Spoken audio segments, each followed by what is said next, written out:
Good morning everyone. BEd first year. आज आपका paper है पैडोलॉजी ज्योग्राफी। आज आपका टॉपिक है दीर्घकालिक भू परिवर्तन। दीर्घकालिक भू परिवर्तन नाम से ही पता पड़ रहा है कि जो लंबे समय में आते हैं, एकदम से नहीं आते हैं, तो दीर्घकाल तक आते हैं। जैसे हम ये कि दीर्घकालिक परिवर्तन में हम ले सकते हैं कि वलन है, भ्रंश है, जो क्या होते हैं कि लंबे समय में हमें प्राप्त होता है। परिवर्तन की जैसे हम कहते हैं कि पानी एक जगह से जा रहा है, चट्टान वहाँ से कट रहती है, पानी के बहाव से धीरे धीरे उसमें कटाव आता है, तो चट्टान का क्या होता है, रूप परिवर्तन हो जाता है। एकदम से भू संकलन हुआ तो भू संकलन से जमीन धंस गई, जमीन धंसने से क्या हुआ, वहाँ से उस जगह का क्या हो जाएगा, पृथ्वी का भू परिवर्तन हो जाएगा। तो कहीं ना कहीं जिस पृथ्वी का जो आकार होता है उसमें जो जो चेंजेस आते हैं उसको हम भू परिवर्तन कहते हैं। कि भू परिवर्तन के आधार पर क्या होता है, पृथ्वी के आकार में या पृथ्वी की आकृति में, उसकी स्थलाकृति में चेंजेस या परिवर्तन आते हैं, उसे हम भू परिवर्तन कहते हैं। अब दीर्घकालिक भू परिवर्तन किसे कहते हैं, इसमें हम ये लिख सकते हैं कि दीर्घकालिक भू परिवर्तन यह अत्यंत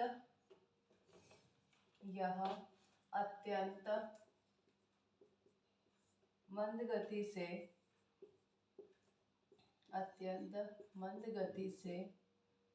एक सेकेंड, अत्यंत मंद गति से होता है। इसमें महाद्वीपीय एवं पर्वत निर्माणकारी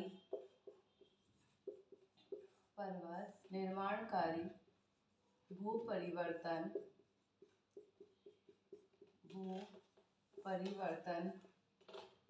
गतियां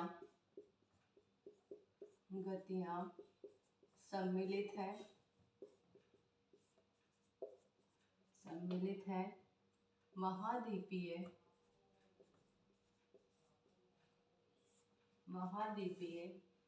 निर्माणकारी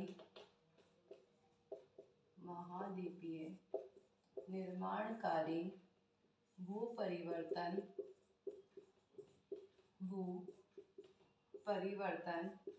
विशाल भाग पर देखा जाता है।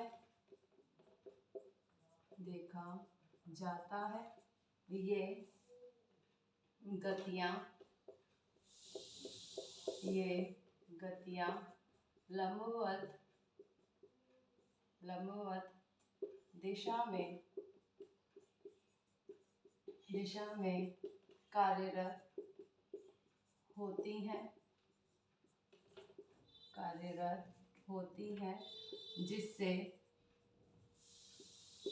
जिससे भूपटल के ऊपर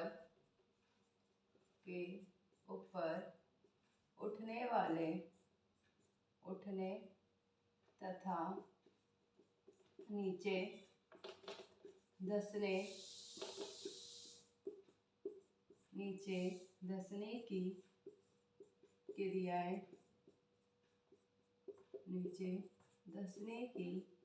क्रियाएं होती हैं। इससे पृथ्वी पर महाद्वीप पठार मैदानों की रचना होती है। इसके विपरीत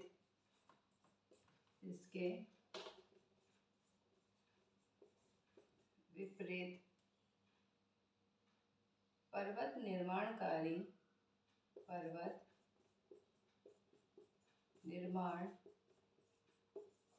कारी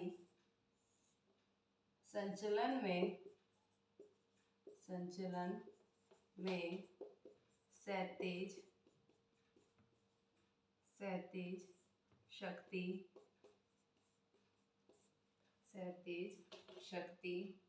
कार्यरत होती है। इससे धरातल में तनाव या दबाव उत्पन्न होता है। यह अत्यंत क्या है, दीर्घकालीन। नाम से ही हमें पता पड़ रहा है कि दीर्घकालिक भूपरिवर्तन जो होता है अत्यंत मंद गति से होता है। लेकिन अगर अत्यंत मंद गति से हो रहा है तो ये सोचो कि इसका जो परिवर्तन होएगा या इससे जो भी चेंजेस आएंगे वो बहुत बड़े आकार में होंगे। इसमें महाद्वीपीय किस में होता है, ये ज़्यादातर महाद्वीपीय एवं पर्वत निर्माणकारी भूपरिवर्तन गतियाँ सम्मिलित है। या तो महाद्वीपों में परिवर्तन होगा या पर्वत निर्माणकारी भूपरिवर्तन, पर्वतों में परिवर्तन आता है। महाद्वीपीय निर्माणकारी भूपरिवर्तन विशाल भाग पर देखा जाता है। किस पे देखा जाता है? महाद्वीपीय निर्माणकारी भूपरिवर्तन। जैसे भूसंकलन है, जैसे मैंने ये बताया था कि उत्तराखंड में अगर बादल फटा तो उससे क्या होएगा, पानी एकदम से आएगा। पानी पहाड़ों पर एकदम से आने से वहाँ से पहाड़ के पहाड़, चट्टाने नीचे की ओर, मिट्टी सब नीचे की ओर आने लगती है। कोई इससे इतनी तेज अगर पानी आता है कि कोई नीचे जमीन के अंदर धंस जाता है तो क्या हुआ, महाद्वीपों में एक विशालकारी भूपरिवर्तन हुआ। तो जो परिवर्तन होता है, क्योंकि परिवर्तन क्या हो रहा है, अत्यंत मंद गति से होता है। मंद गति से होता है तो धीरे धीरे उसमें परिवर्तन आता रहता है। जैसे मैंने बताया था कि पानी चल रहा है, चट्टान से जब पानी निकल रहा है तो धीरे धीरे वो क्या कर रहा है, चट्टान को काट रहा है। पानी की जो वो जा रही है वो धीरे धीरे क्या कर रही है, चट्टान को काट रही है। तो चट्टान कहीं ना कहीं अपन को दिखेगा वो सेम ही, लेकिन चट्टान का कहीं ना कहीं छोटा छोटा हिस्सा क्या हो रहा है, कम होता जा रहा है, पानी के साथ वो बहता जा रहा है। तो उससे क्या हो रहा है, चेंजेस आ रहे हैं। तो विशाल भाग पर देखा जाता है ये गतियाँ क्या होती हैं, लंबवत दिशा में कार्यरत होती है। लंबे समय तक एक ही दिशा में ये कार्य करती रहती है, जिससे भूपटल के ऊपर उठने और नीचे धंसने की क्रियाएं होती हैं। इससे पृथ्वी पर महाद्वीप, पठार, मैदानों की रचना होती है। क्या होती है कि महाद्वीप जो बनते हैं, पठार बनते हैं या मैदान बनते हैं, उसकी संरचना किसके कारण होती है, महाद्वीपीय विशाल परिवर्तन के कारण होती है। क्यों होती है, क्योंकि वो लंबे समय तक एक ही दिशा में क्या कर रहे रहते हैं, कार्य करते रहते हैं। इसके विपरीत पर्वत निर्माणकारी संचलन में क्षैतिज शक्ति, कौन सी शक्ति, क्षैतिज शक्ति कार्यरत होती है। इससे धरातल में तनाव या दबाव उत्पन्न होता है। क्या हो रहा है, तनाव या दबाव उत्पन्न होता है, जिसके कारण क्या होता है, उसमें ज़्यादा से ज़्यादा का हम ये कह सकते हैं परिवर्तन की क्रिया होती है। इसके आगे है, इसके ज़्यादातर उदाहरण दो ही देखे जाते हैं, भ्रंश और वलन, जिसके आधार पर हम कह सकते हैं कि महाद्वीपीय या पर्वत निर्माणकारी भूपरिवर्तन हुए हैं। ये लंबे समय तक होते हैं क्योंकि धीरे धीरे उसमें क्या होता है, कार्य चलता रहता है और फिर उसमें जब चेंजेस आता है तो एक साथ हमें देखने को मिलता है। जब छोटा छोटा चेंजेस होएगा वो हमें देखने को नहीं मिलता है। फिर इसमें हम लिखेंगे शैलों के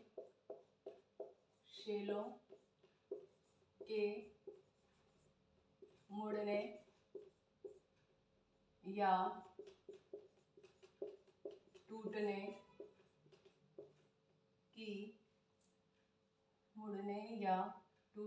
की क्रियाएं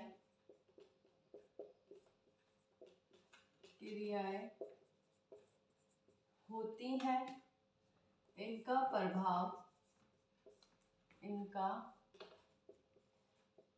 प्रभाव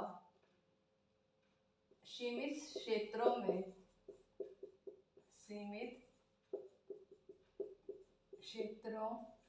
में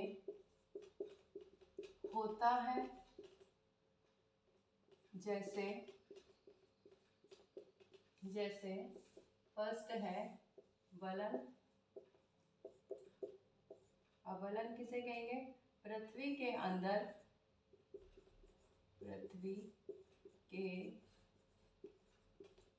अंदर क्षैतिज भू परिवर्तन, क्षैतिज भू परिवर्तन द्वारा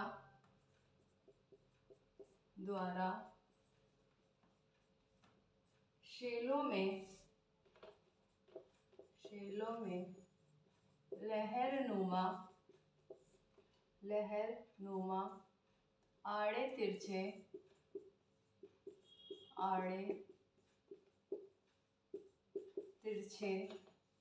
मोड़ पड़ जाते हैं।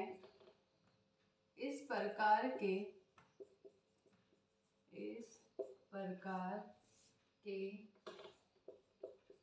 मोड़ों को वलन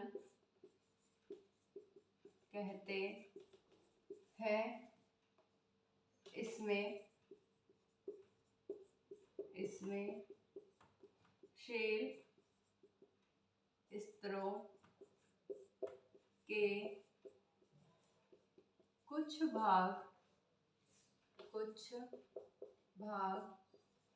मुड़कर ऊपर उठ जाते हैं तो कुछ नीचे धंस जाते हैं। फिर आता है दूसरा भ्रंश। क्या आता है? भ्रंश। भ्रंश में हम लिखेंगे क्षैतिज भू परिवर्तन, क्षैतिज भू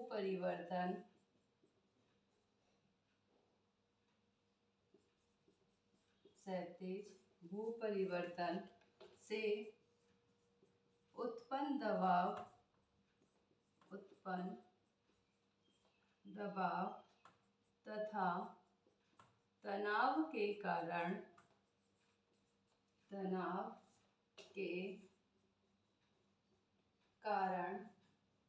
शेलों के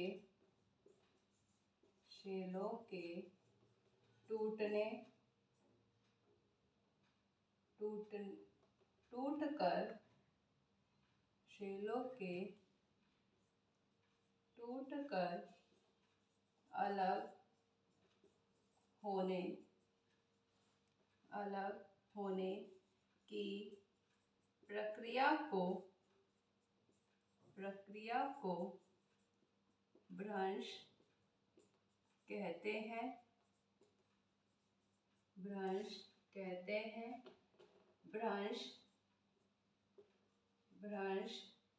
घाटी या खंड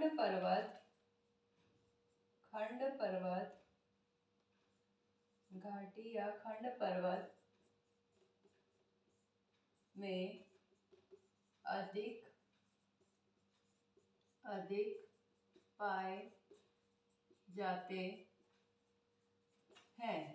क्या बताया गया है कि शेलों के मुड़ने या टूटने की क्रिया होती है। क्या होती है? जब तनाव बढ़ता है, दबाव बढ़ता है महाद्वीप के अंदर, धरती के अंदर, पृथ्वी के अंदर, तो उसके मुड़ने या टूटने की क्रियाएं होती हैं। और जब मुड़ने या टूटने की क्रिया होती है तो इसका प्रभाव सीमित क्षेत्रों में होता है। बहुत ज़्यादा क्षेत्रों में नहीं होएगा, लेकिन एक लिमिटेड क्षेत्र में इसका परिवर्तन होता है। जैसे बताया गया है, पहला उदाहरण, दो उदाहरण होते हैं दीर्घकालिक भू परिवर्तन के, वलन और भ्रंश। वलन जो होता है पृथ्वी के अंदर क्षैतिज भू परिवर्तन के द्वारा, किसके द्वारा? क्षैतिज भू परिवर्तन के द्वारा जो चट्टानें होती हैं, चट्टानों में लहरनुमा आड़े तिरछे मोड़ पड़ जाते हैं। लहरनुमा आड़े तिरछे मोड़ पड़ जाते हैं। इस प्रकार के मोड़ों को क्या कहते हैं? वलन कहते हैं। जब ये अंदर की ओर इसमें दबाव पड़ेगा, क्षैतिज परिवर्तन होएगा, तो इस तरीके से ये आड़े तिरछे की तरफ मोड़ पड़ते जाएंगे। और जब ये आड़े तिरछे मोड़ इस तरीके से पड़ते जा रहे हैं तो उसमें क्या हो रहा है? इन मोड़ों को हम वलन कहते हैं। इस प्रकार इसमें शेल स्तरों के कुछ भाग मुड़कर ऊपर उठ जाते हैं। कुछ तो या तो जब मुड़ेंगे तो मुड़कर क्या होंगे? ऊपर की ओर उठ जाएंगे, या कुछ नीचे की ओर धंस जाते हैं, कि कुछ नीचे जमीन में धंस जाते हैं और कुछ ऊपर की ओर उठ जाते हैं। क्या उठते हैं? जो मोड़ बनते हैं ना, वो मोड़ उड़ते हैं। और मोड़ जो किससे बनते हैं? क्षैतिज भूपरिवर्तन के द्वारा बनते हैं, उसको हम वलन कहते हैं। अपभ्रंश किससे कहते हैं? क्षैतिज भूपरिवर्तन से उत्पन्न दबाव या तनाव के कारण। क्षैतिज, इसमें भी क्षैतिज परिवर्तन है और इसमें भी क्षैतिज भूपरिवर्तन, लेकिन यहाँ पे क्षैतिज भूपरिवर्तन शेलों के अंदर लहरनुमा आड़े तिरछे मोड़ बना रहा है, और जो मोड़ बनते हैं वो ऊपर की ओर उठते हैं या फिर नीचे की ओर धंस जाते हैं। इसमें भ्रंश में क्षैतिज भूपरिवर्तन के कारण जो उत्पन्न दबाव तथा तनाव है, उससे शेलों के टूटकर, शेलें जो होती है, चट्टानें जो होती है, टूटकर अलग हो जाती है। अलग होने की जो प्रक्रिया होती है उसको भ्रंश कहते हैं। इसमें तो चट्टानों के अंदर ही लहरनुमा क्या हो रहा है? परिवर्तन हो रहा है, टूट के अलग नहीं हो रही है। जब टूट के अलग नहीं हो रही है तो वहाँ पे वलन होएगा।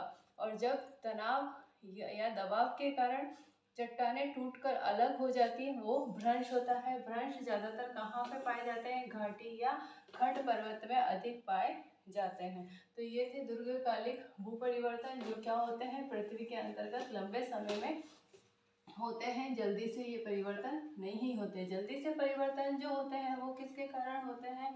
सुनामी के कारण हो सकते हैं, भूकंप के कारण हो सकते हैं, हम ये कह सकते हैं भूसंकलन के कारण हो सकते हैं, ज्वार भाटा के कारण हो सकते हैं, ज्वालामुखी के कारण हो सकते हैं। इनके कारण हम ये कह सकते हैं कि क्या होंगे? एकदम से परिवर्तन आता है, लेकिन इसके लिए धीरे धीरे परिवर्तन होता है। आपका गृह कार्य प्रश्न है, दीर्घकालिक भू परिवर्तन को चित्र सहित स्पष्ट कीजिए। ये आपका गृह कार्य प्रश्न है। घर पे रहिए, सुरक्षित रहिए, जब भी घर से बाहर जाए मास्क लगा के जाए और सोशल डिस्टेंसिंग का पालन करें। Thank you.